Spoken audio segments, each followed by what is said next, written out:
in this list is Congresswoman Cong Luistro. You are recognized. Thank you, Mr. Chair. With the permission of the Chair, Mark Taguba.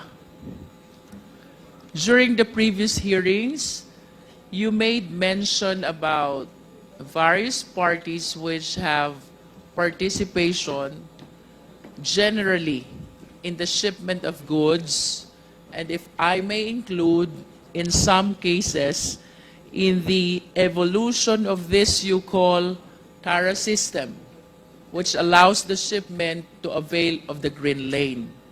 Some of the parties which you mentioned includes the shipper, the consignee, the custom broker, and even a command center.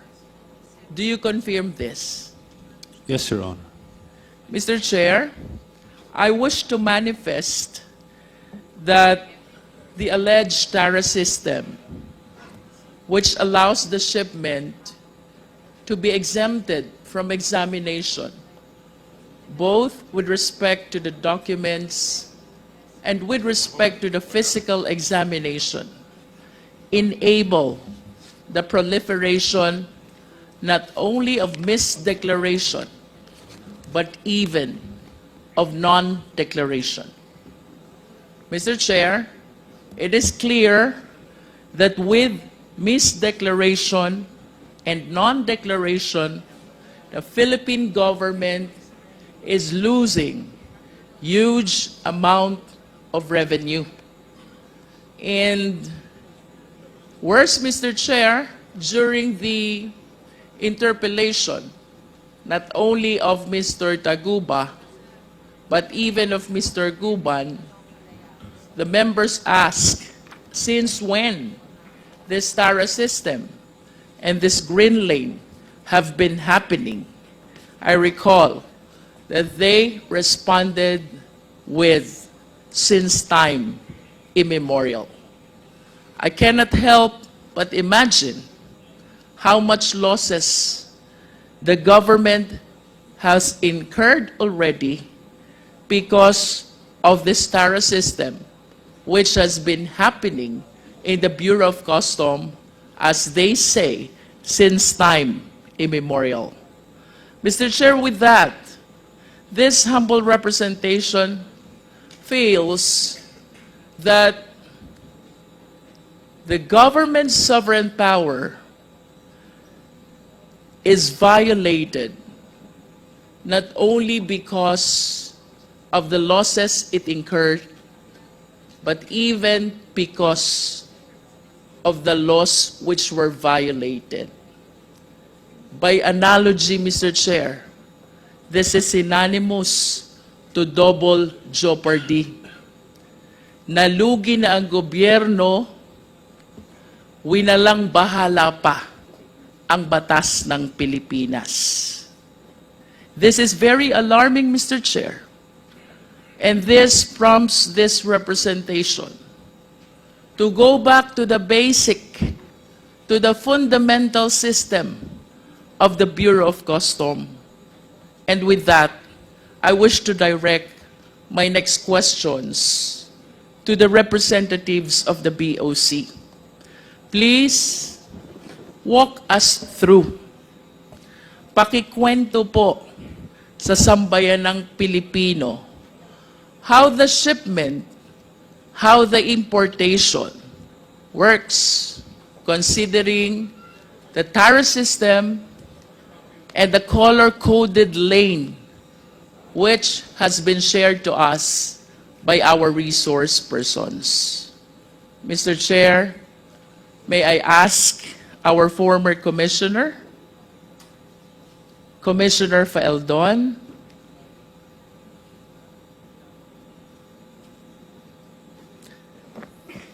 Commissioner Faeldon, can we start with the import clearance certificate? What is this document and what agency issues the same? Your Honor, I would like to go to the broader answer to the questions that I will concur with Taguba and that there is Tara since immemorial. I think Mr. Chair, with all due respect to Commissioner Faeldon, but this representation wished to examine the system which is happening in the Bureau of Customs step by step as to how the shipment process goes without necessarily connecting the same to the cases where Mr. Guban and Mr. Taguba were made involved with. So, ang tanong po dito, Commissioner Faeldon, is the system that we practice in general sa Bureau of Customs, and considering that for a certain period of time, kayo po'y umupo bilang head of the agency, I wish to believe that you have the knowledge about the basic system, the fundamentals which are supposed to be followed or perhaps being followed in the Bureau of Customs. Let's start with the import clearance certificate. Ano po ito, Commissioner? At ano pong ahensya ang nag-i-issue nito? we have the Accreditation Management Office. It's popular known as the AMO. This is the office that accredits all importers. You cannot import anything if you have no accreditation, certification from that office. So during my time, we have 12,000 combined importers and brokers. And in 6 months, I delisted 4,000 of this because we have found out that they're lacking of the requirements. Some are found to be erring.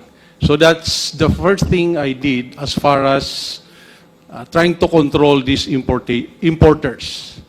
So that is where the accreditation come from the Accreditation Management Officer. They're the ones who vet those applicants for accreditation so that they can do their importation. Your Commissioner, can you please state again the name of the office which takes care of the import accreditation process? Accreditation Management Office. Sila po yung nagpo-proseso, nagve-vet ng accreditation ng gusto maging importer. Accredited importers and brokers. Will you confirm that if I have intention to import goods, the first step should be to apply an import accreditation? Yes, Your Honor. Without that accreditation, I cannot import goods into the country. Yes, Your Honor. Okay. You made mention about 12,000 accredited importers, which later on you deleted the 4,000 because they are remiss with respect to certain requirements. Question po, Commissioner, ano po ba yung requirements natin for purposes of importers accreditation? You have to specify in your application what specific goods you're going to import. You have to show certificate from the bank that you have deposited a specific amount that makes you capable of importing that goods. You have a verified office that can accommodate the transactions of your importation, business permits, and so the usual permits that the government issues when you establish a business, Your Honor. For me to be able to inform this office, Commissioner Faeldon, mayroon po ba kayong pinoprovide na form where I should fill in the goods I intend to import? Yes, Your Honor, we have the packing list that you're supposed to submit to the customs list of those goods that you're supposed to bringing into the country. Commissioner, we're still on the process of importers accreditation. Yes, Your Honor. There's different codes of every commodities. But this is not yet packing list, right? Yes, ma'am. Yes, ma'am. Okay. This is international codes all countries have the same codes of different goods. So we Balikan po natin, Commissioner, yung goods. Ano pong form yung ginagamit sa BOC in describing the goods for the purpose of applying for importers accreditation? I cannot remember the codes. There are thousands of codes, sir, representing specific goods, sir. But But the form is provided by the BOC. yes, ma'am, it's And- also in the website. It's publicly accessible in the website of BOCs. Is And you it correct to say that in the form there are codes that you mentioned? The Yes, ma'am. applicant is supposed to select which code corresponds to the goods You he intend to intended to import. Yes, Your Honor. Thank you. With respect to bank documents, Commissioner Faeldon, what specific document do you require?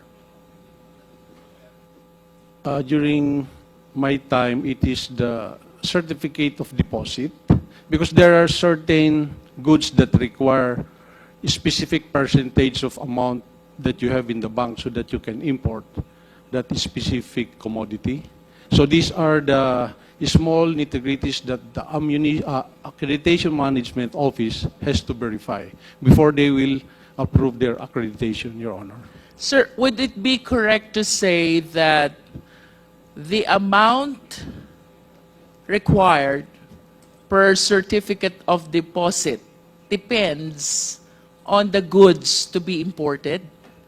Yes, Your Honor. If you intend to import just few items of commodities, you are not going to be required to deposit large amount of money. So it's going to be the specific percentage vis-a-vis the intended commodity to be imported. I am no longer particular about it, Your Honor, but it can be verified, Your Honor.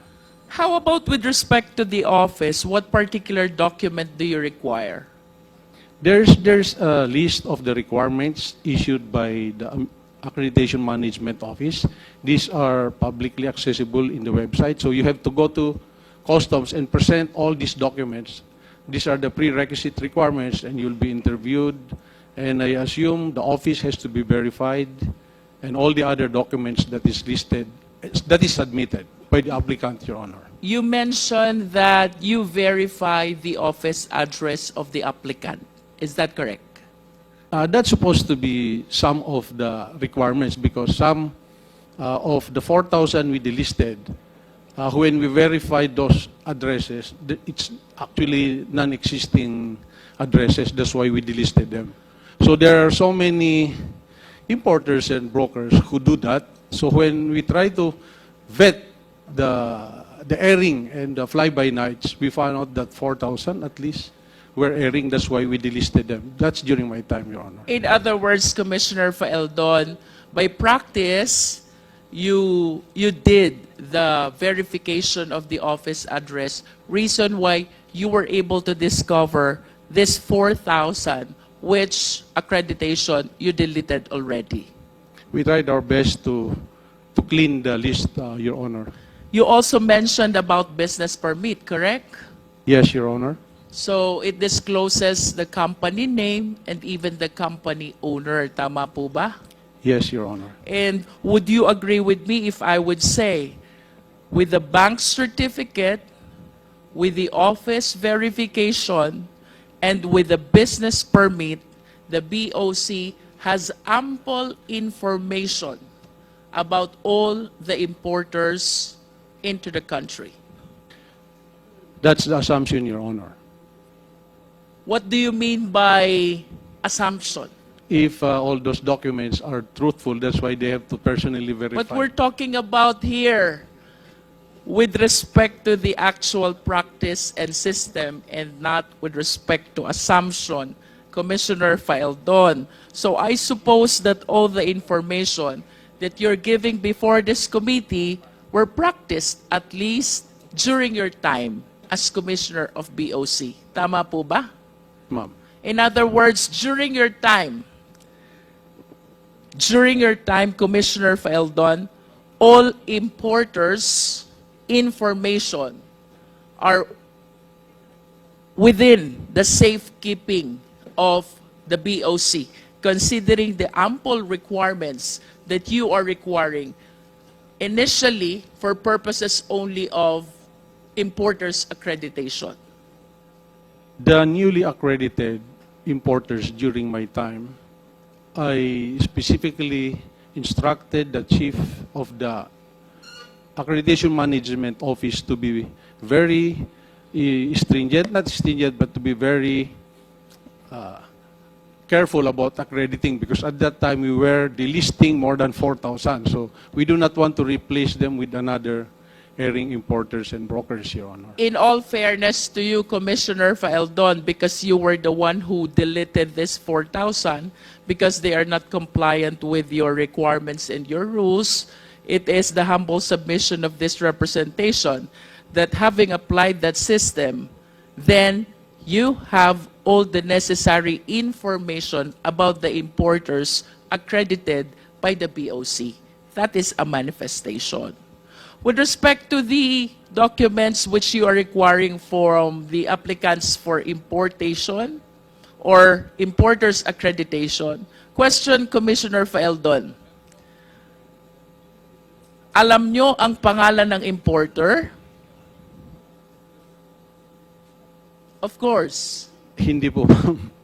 It's the company that's listed, not all the time the owner, ma'am. So we cannot really say that we know the owners of the importers, but the So names. it depends. If the importer is an individual, Yes, ma'am. you will know the identity of the person.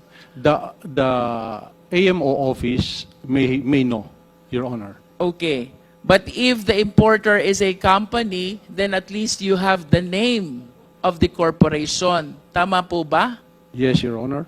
And for you to know the owners of this corporation, I wish to believe that you required also the articles of incorporation and the GIS of this corporation who applied for importers accreditation. Tama po ba yun? Yes, Your Honor, the usual business requirement. That's actually what we do kapag ka ang applicant ay corporation. Normally, even for purposes of business permit, ang kasunod po nating hinihingi is articles of incorporation along with the general information sheet. Do you agree with that, Commissioner Faeldon? Yes, Your Honor. O balikan ko po yung first question ko. You have the means to know kung sino ang importer, whether he's an individual or a corporation, considering the documents that you are requiring during the importer's accreditation process. Verifying the documents in the office, I think the customs has the means to do Yes. that. Yes. But going actually to check on the offices, that is where the customs lack the capability to personally verify some 12,000 offices nationwide. But at least you were able to delete 4,000 out of the 12,000 accredited importers, because you said earlier, because of verification process, you found out that this 4,000 are not compliant with the requirements. Some do not have the necessary office address. Tama po ba yun, Commissioner?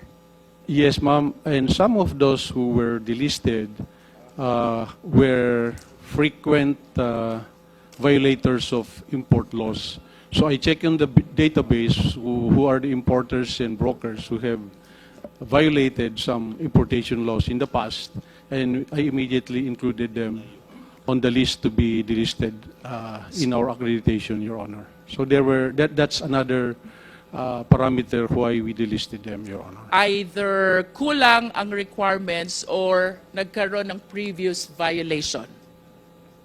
Yes, Your Honor. And of the 4,000, not one of them went to court and contest their delisting of their company in the No one accredited. attempted to question why they were I cannot deleted. I cannot remember even one of them who went to court and question their delisting from the accredited, Your Sir, Honor. balikan ko po yung documents na nire-require nyo during importers accreditation process. With those documents, you can determine also the address of the importer, correct? Yes, Your Honor. With those documents, you can determine also the contact details of the importer, correct? Yes, Your Honor. And with those documents also, you can determine also what type of business does the importer conduct. Yes, Your Honor. And you can also determine the affiliations of this importer. Outrightly, I suppose the AMO should be doing a due diligence, AMO office, in checking the affiliations of this, or this applicant has been previously delisted, a company under his name or her name has been previously delisted. Those are the assumptions that the AMO office has to do due diligence in checking those circumstances, Your Honor. And with those documents, sir, definitely we can determine also the nationality of the importer. Of course, because Yes. there should be In a conclusion, nationality sir, written under the SEC or DTI registration, Your Honor. In conclusion, Mr. Faeldon, if I am an importer, generally speaking, it is very difficult to hide basic and important information from the Bureau of Customs. Do you agree? Yes, Your Honor. Thank you. I wish to direct my next question still to the BOC. Commissioner Faeldon, are you aware of this shipment number MCLU 61881? I'd like to request Your Honor to please refresh my memory. I cannot remember that, ma'am. MCLU 61881 pertains to the 6.4 billion smuggling of shabu, equivalent to 604 kilos of shabu, in which case Mark Taguba was convicted for smuggling of shabu by the Regional Trial Court. That is MCLU 61881. Kanina po, Commissioner, you said, you admitted with the documents which are being required during importer's accreditation, walang kayang itagong information ang importer sa inyo. Now, the question is, sino po ang importer nitong 6.4 billion na shabu? Hindi ko na po